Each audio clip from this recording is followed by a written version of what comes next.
Hello, I'm Miss Quarles. And I'm Miss Peters. Today we're going to talk about Seneca Park Zoo, or SPZ. SPZ was started by Frederick Law Olmsted.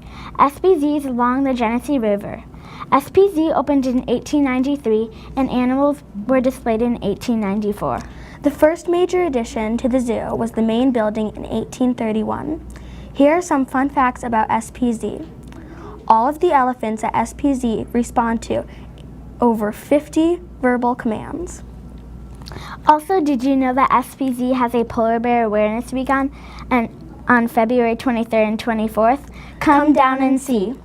Do you know any of the newest animals at SPZ? Well, here are some of them. They have their first ever red pandas. They also have new beautiful zebras. And lastly, drumroll please, Giraffes. And they all came last year. Here are some of the newest additions to the zoo. The Zoo Tram, the Trailside Cafe, and the Savannah expansion. Lastly, thank you for watching. Toodles!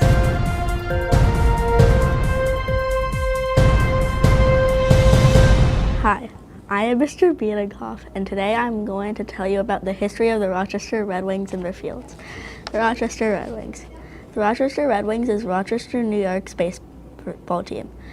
The team plays in the International League and is an affiliate of the Minnesota Twins. The team mascot is Spikes and their manager is Mike Wade.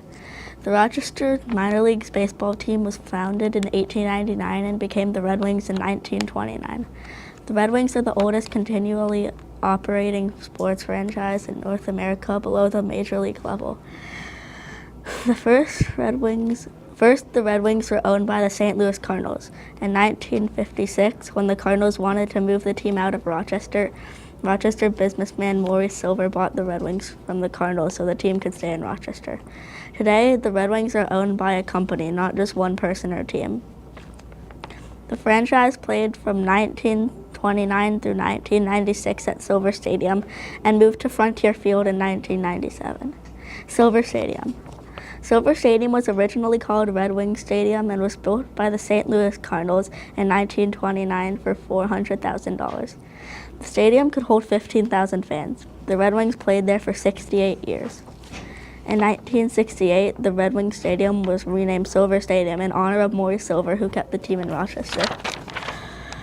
Silver Stadium was located on 500 Norton Street in a residential section of the city of Rochester. In 1997, Silver Stadium was taken down because it was outdated and a new stadium came up. A new ballpark, Frontier Field, became the home of the Red Wings. Frontier Field. Frontier Field opened for baseball in April 1997. It is owned by Monroe County. Frontier Field was designed by a Kansas City architect and is smaller than Silver Stadium and is located in downtown Rochester at 1 Maurice Silver Way. There are 10,840 seats at the stadium, and unlike Silver Stadium, Frontier Field offers better food for fans.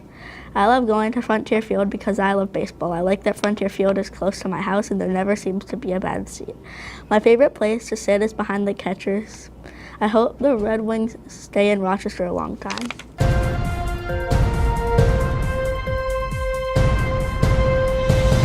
Hi, I am Ben and I will be telling you about 11 types of natural disasters and 4 specific natural disasters. All these happened in Rochester, and first I will be telling you about the wind-made natural disasters.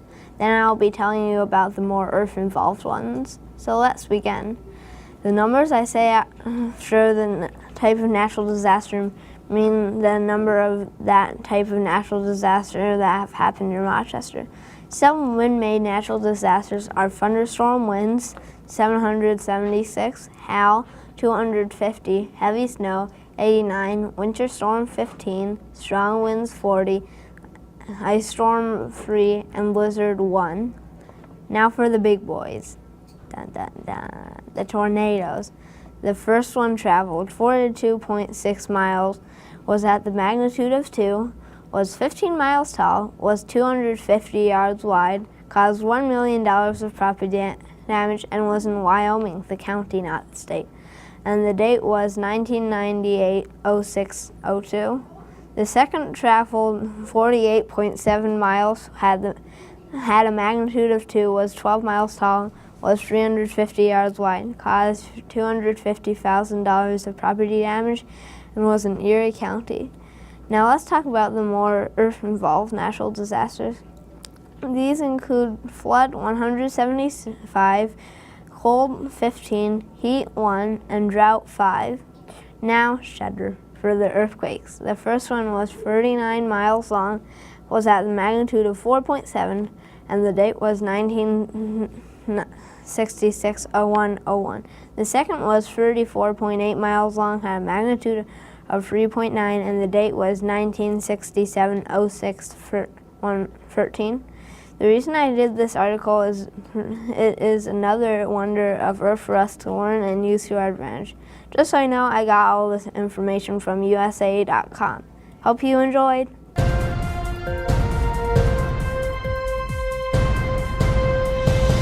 Hi, my name is Shawnee, and today I want to talk to you about French Road Elementary School, or FRES. There are many fascinating facts about French Road. It was first a neighborhood school. Back then, instead of eating in the cafeteria, you would have to go back home and eat lunch, then walk back to school. After that, French Road became a middle school. Did you know that when it was a middle school, it had no walls? It also had locker rooms upstairs above the gym. Later, there became a rumor that there was a pool upstairs. Then, in the 1980s, French Road became an elementary school with 3rd to 5th grade. Luckily, at this time they had added walls. French Road had 5 additions in its history and possibly more to come. Thank you for listening.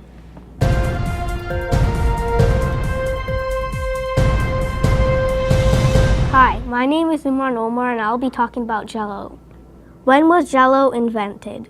Gelatin desserts were the province of royalty and the relatively well-to-do. In 1845, a patent for powdered gelatin was obtained by industrial Peter Cooper, who built the first American steam powdered locomotive, the Tom Thumb. This powdered gelatin was easy to manufacture and easier to use in cooking. What was the first flavors of Jell-O? In 1897, in Leroy, New York, carpenter and cough syrup manufacturer Pearly Bixby Waite trademarked a gelatin dessert called Jell-O. His wife Mary and he added strawberry, raspberry, orange, and lemon flavoring to granulated gelatin and sugar. Why is it called Jell-O?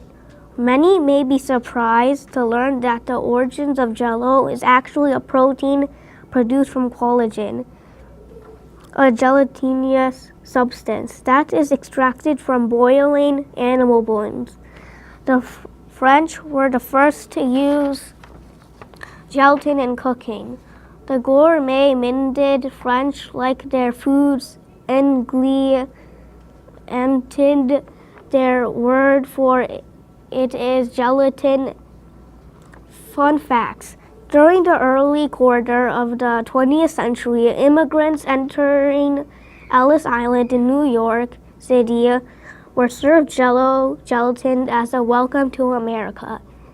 In the 1923 silent film The 10 Commandments, Jell-O was used in creating the special effects of the parting of the sea. Thank you for watching.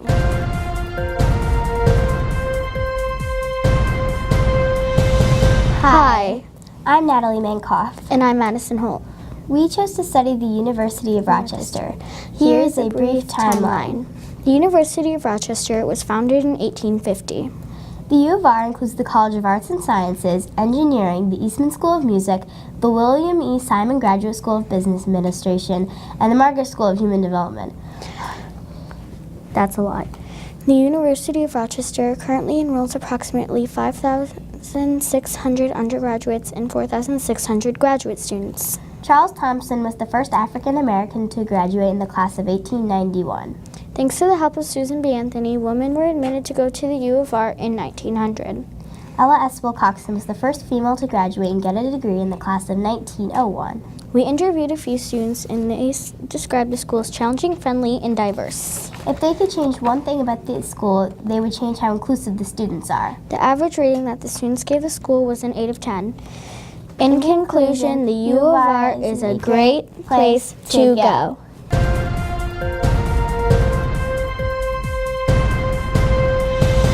Hello, I'm Hayden.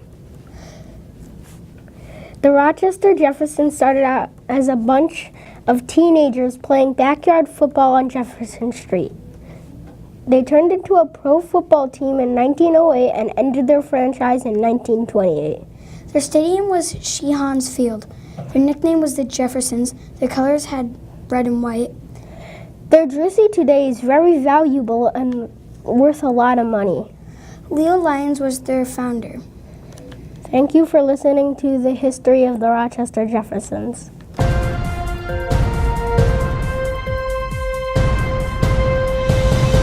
Hi, my name is Tihan. Hi, my name is Max. Decades ago, kids played in an abandoned orchard between the parallel streets of Mount Hope Avenue and South Avenue.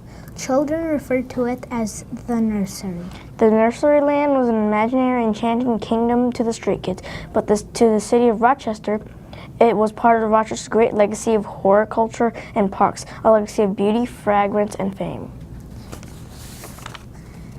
We were also called the Flower City. What began in the early 1800s transformed Rochester into the Flower City of the 21st century. By 1859, Rochester, New York earned its title of the Flower City. We honor this name through the Lilac Festival. The Lilac Festival is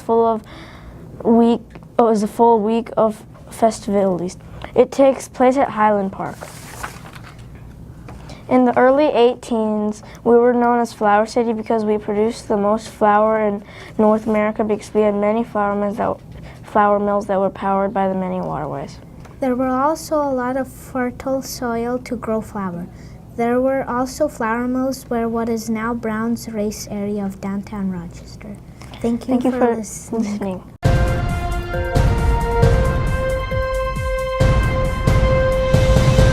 I'm Kara. I'm Ethan. Welcome to the spooky Rochester Subway system. The Rochester Subway system existed in upstate New York from 1927 to 1956, which is 29 years.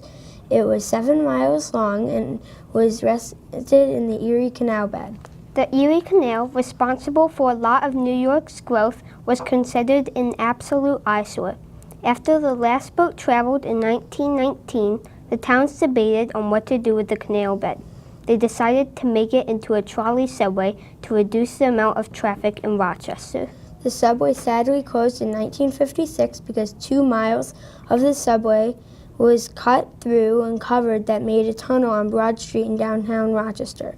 The last passenger run was Saturday, June 30th, 1956.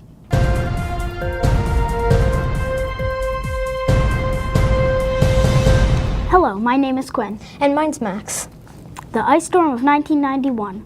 28 years ago, on the Friday of March 4th, the Rochester area woke up to a major ice storm that brought the region to a virtually icy standstill. On the night before the ice storm, March 3rd, 1991, freezing rain fell for about 17 hours straight, leaving 3/4 of an inch of frost covering almost everything. An estimate of 2/3 of trees in the area were either damaged or destroyed. Hundreds of thousands of homes and businesses were without power. Some of them were without power for almost 2 weeks. RNGE spokesman Richard Muir recalls that 60% of the utilities distribution was brought down by the ice. Today, more power lines are installed underground, and RG&E has a storm preparation team that follows protocols that were established after Hurricane Sandy in 2012. Everybody at RNG&E has a storm roll, Muir used to say. We practice it, we do different type of tabletop exercises, We even have more interactions with several different weather services all over that let us know when extreme weather is coming. One of the most common complaints the utilities heard from customers after the 1991 ice storm was about their power being restored, or some even questioned if it would ever be restored. Today, information is more readily available on RG&E's website. And that should be all for our 1991 ice storm show. Thank Thank you for watching.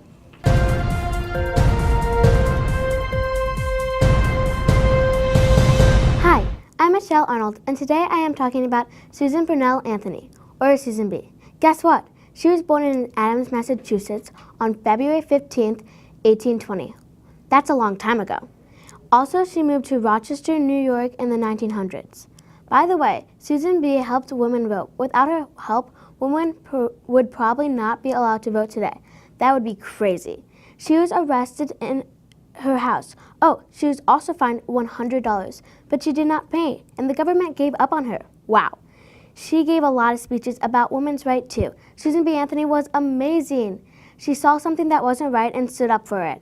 You can learn more at Susan B. Anthony's Museum and House. Bye.